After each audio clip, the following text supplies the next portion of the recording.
So I just watched Cyberpunk Edgerunners and it was pretty good. Now you're probably wondering why the title of this video is Cyberpunk Edgerunners is overrated or why the thumbnail says it's not great. Well, first of all, put your damn pitchforks down because I'll explain in just a second. Edgerunners is good, but I think some of the claims that it's a masterpiece, perfect, or anime of the year are a little overblown. But first, let me talk about the things I liked about Edgerunners, because believe it or not, I'm not the Grinch here just to shit on your party. Well, maybe just a little. Anyways, the overall visuals of the show are fucking amazing. Studio Trigger delivers once again with their 10 out of 10 animation that's got more energy than Speedy Gonzalez on cocaine. The background art really brings Night City to life and helps create that high-tech, low-life tone present in the cyberpunk genre, as well as the unique aesthetic of the cyberpunk game. And this is especially important since, the city is almost its own character in this show, and that it's this uncaring cyclical force that kind of swallows up people and spits them out. So kind of like your mom. Got him! It's also very accurate to the source material from what I've seen from gameplay and cutscenes. I haven't personally played the game myself because, character designs are all great with interesting color schemes that really pop, recognizable silhouettes, and overall do a good job of conveying a bit of the character's personality. Speaking of characters, they're all fairly likable in Edgerunners. Each one of them is pretty unique and occupies a certain niche in the crew, even if they kind of end up mostly falling into certain archetypes like the big brawn or the hacker. Now when it comes to the music, it's all certified bangers. The opening, the ending, the songs within the episode, it's all great stuff. Especially this one song in episode 6, which is, by the way, the best episode of the entire show. Absolute banger of a fucking episode.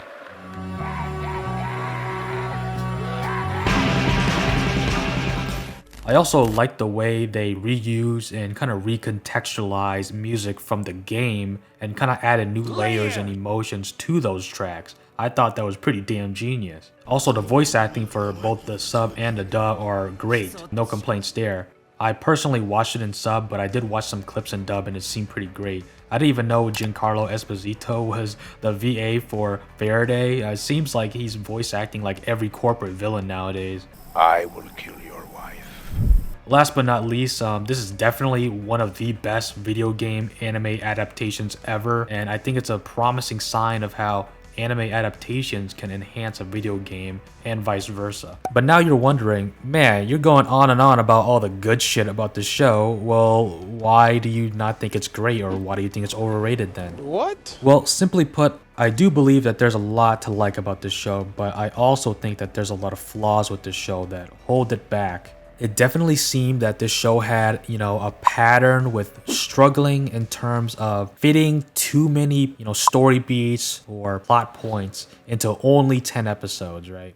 To the point where, it seemed like a lot of important character developments and story plot points were condensed and squished to the point where, the emotional payoffs just kind of fell flat for me.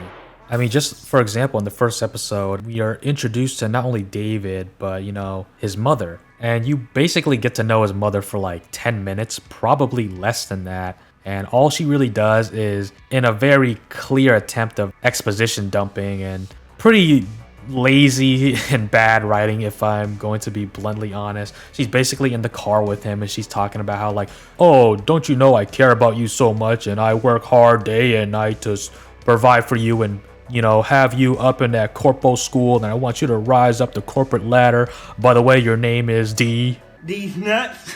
And you're like, gee, a single anime mother who cares about her son very much. I wonder what's gonna happen to her. Yeah, she fucking dies like 5 minutes after that. So it's definitely a pretty lazy trope. And don't get me wrong, you can get away with tropes every now and then if you at least execute it very well. But I have to say, her death was just not built up at all. You barely got to know her, and what dialogue she did have was clearly exposition dumps, so you didn't really have an emotional connection or a compelling reason to really care when she died. And I have to say the montage after his mom dies kind of reminded me of like Tobey Maguire's Spider-Man for some reason. He definitely down in the dumps. That man's going through it for sure, right? Give me rent. You'll get your rent when you fix this damn door! Anyways, it wasn't just the first episode or with his mom that I felt that a lot of these important character developments or plot points seemed very rushed. For example, when he's shooting with Rebecca, he can't bring himself to pull the trigger because he has those like PTSD flashbacks of his mother dying.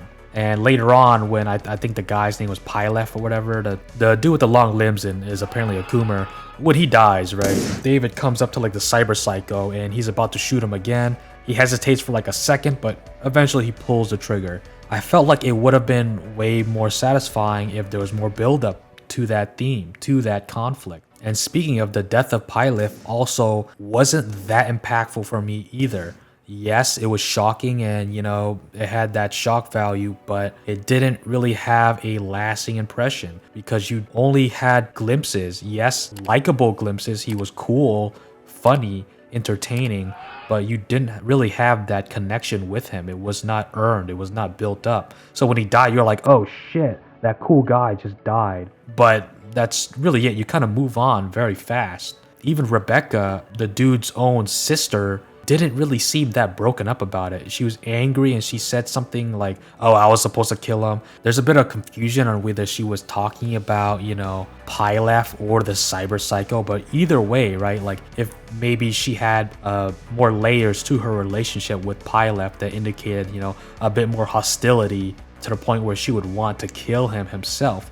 That was not expanded upon at all. If you're not going to build up to it before his death, maybe show something after, like flashbacks or something. But it was never really, expanded upon at all. And she seemed to move on from her brother's death pretty fast. And that extends to the rest of the crew as well. And you could argue that, Night City is a very unforgiving place, and this is how people are, even when they're in a crew. You're not, Maine said himself, you're not supposed to rely on others or else you'll die. And even with that being said, it just did not seem that they really cared about his death that much.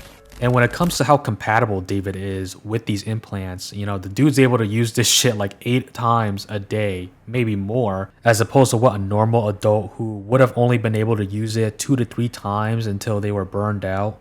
The explanation for this is literally he's built different. That's it. That's all they say. They just say, yeah, I'm built different. And as much as I love episode 6, Maine going cyber psycho was a bit abrupt. I feel like that was not really built up properly as well. It seemed like he was pretty fine the last episodes and the episodes before. And out of nowhere, it just seemed like he was like exhibiting a shit ton of symptoms of cyber psychosis and it just kind of went fucking off the rails. I would have liked, if we dived a bit into why he was so against the idea of having less body implants. Really dive into, his psyche or his background, via flashbacks, explaining why he's so against that. And in the flashbacks or hallucinations in this episode, we actually get a little bit of a glimpse of his background. He seemed to be a runner of some kind. Yes, I get that sometimes not completely explaining everything or showing everything adds to the mystique of a character and it adds to the show overall. I understand that, but I don't necessarily think that in this episode that was the case. I think this moment and Maine's death would have definitely been more impactful if we had more build-up and more context behind it. I mean, imagine if, you got a little bit more insight into Maine's character, his motivations, and you really got in his head to really sympathize and understand him and his struggles and to see him tragically fall into them regardless, near the end of the season or something. I feel like that would have made this moment hit even harder. I also don't think the romance between Lucy and David was amazing. He should have gone with Rebecca. I thought it was alright. It wasn't, bad or awful by any means or any stretch of the imagination. But I just feel like, again, there wasn't really enough built up between them. I liked their first encounter where it seemed like they're gonna go the typical, oh, chick comes out of nowhere and instantly falls in love with the MC and saves his life. And it kind of flipped that on its head when it showed out all those like convenient romance buildups in like one single afternoon. It was actually her just manipulating David because dude was kind of whipped. It was a twist that not only made sense especially with the setting of Night City. It's like I said, a cutthroat place, and it added to the story. And ultimately, I do think that, the romance between them was kind of like the light at the end of the tunnel. It adds a sense of hope to the story that would ordinarily be very, very bleak and depressing. And, the moment where David is saying, oh, Lucy still has a dream, her own dream, not just living for other people's dreams like David clearly was kind of struggling with, I did think that added to the story in a pretty good way. So I'm not saying, there's no merits to their romance. I overall think that it's, like I said, pretty decent, but I just don't think that it was amazing.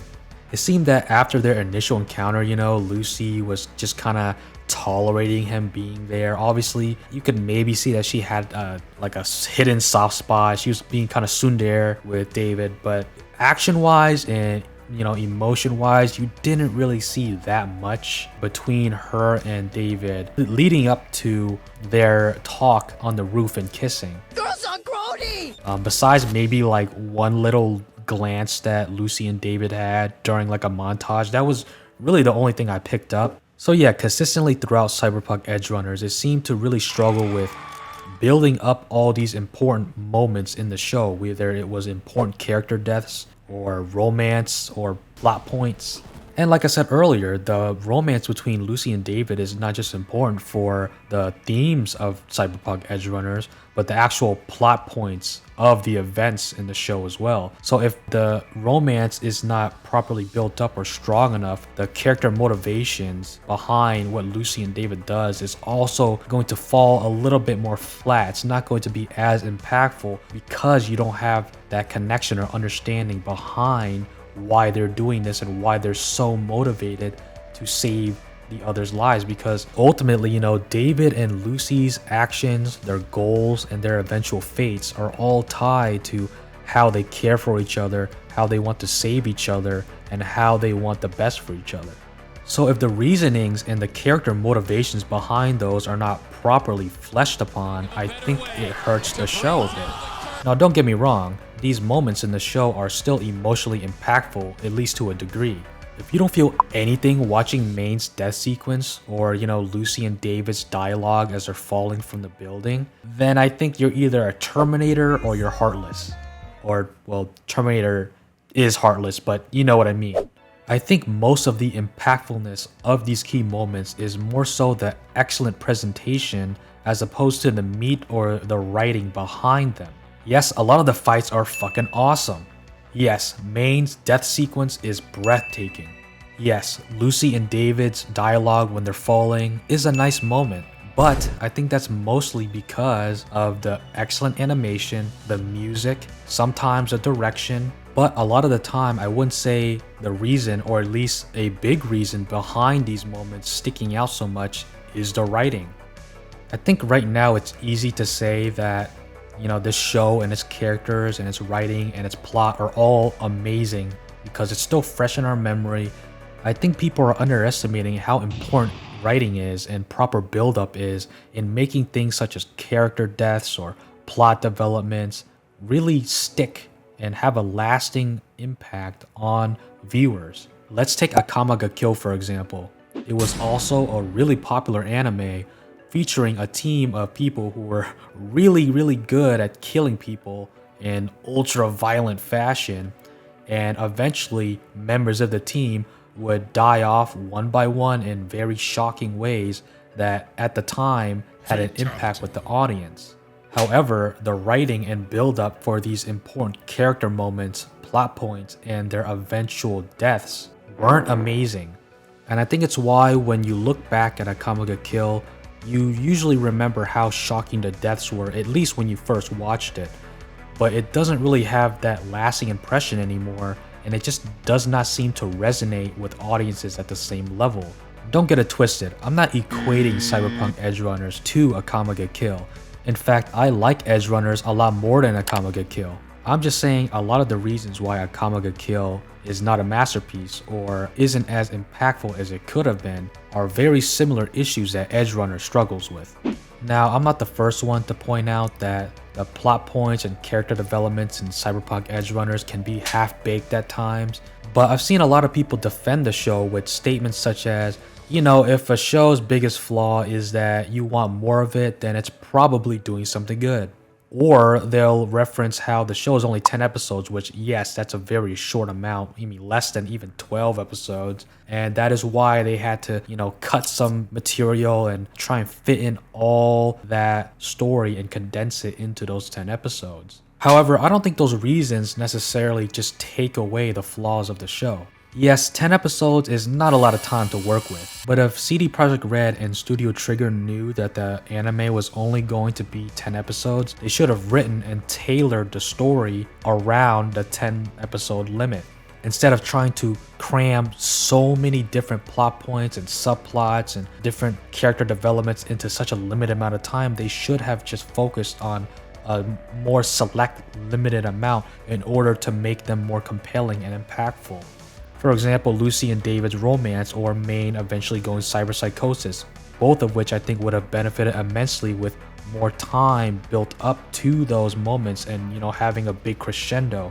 Or maybe if you're only working with 10 episodes, go with a more episodic format with certain episodes having a bit more focus on certain characters so they still get a spotlight and development before maybe their eventual deaths, right?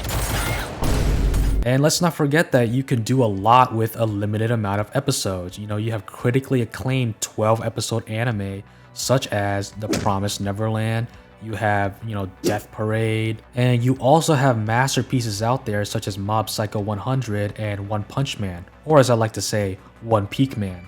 And they're only 12 episodes. Yes, 12 episodes is still more time than 10, but I think it goes to show you that you can still accomplish a lot with a limited amount of time to build up certain characters or plot points. And you know, for me, a masterpiece is either something that has no flaws, or if that's not possible, it either has such little flaws and such an overwhelmingly amount of good and craftsmanship in every aspect of it that it just eclipses those small flaws that it has to the point where, you know, it can be considered a masterpiece. For Cyberpunk Edgerunners, I think there's a lot of good, but they don't necessarily eclipse the flaws that it has, you know, partly because I don't think the highs of Cyberpunk Edgerunner are so high that it just completely eclipses the flaws that the show has. I actually think the flaws are pronounced and detrimental to the show enough that it kind of drags the highs down a bit. Whether, you know, it's because there's not enough character motivation to really make you feel a moment, or at least not feel it as much as you could have. Or, you know, kind of like alright moments that are entertaining but not necessarily amazing or going to make that much of an impact on industry, viewer, or whatever. That being said, I would love for a season 2 of Cyberpunk Edgerunners. I mean, I think there was a lot of promise, a lot of good in season 1. I mean, hopefully it's only season 1, right? Because I think the world of Cyberpunk is very interesting. There's definitely a lot of room for other stories and other characters. But, you know, because a lot of YouTubers and people are saying that, you know, Cyberpunk Edgerunners is perfect or near perfect and it's a masterpiece, I have to disagree. I think there are some big flaws with the show, you know, especially in the writing department that kind of hamper its strong aspects. So in that sense, I'll have to say that I do think Cyberpunk Edgerunners is overrated. I know, I sound like the Grinch, right? I gotta be that guy that says something's overrated when it comes out and everyone loves it, but hey, that's what I think. Don't get me wrong, I liked it. I thought it was good, but thought it could have been a lot better. And I just don't agree with some of the praise that people have for it. So, what do you think? You think I'm just a old man yelling at the sky, or you agree with me? Let me know in the comments below, and you guys have a good one.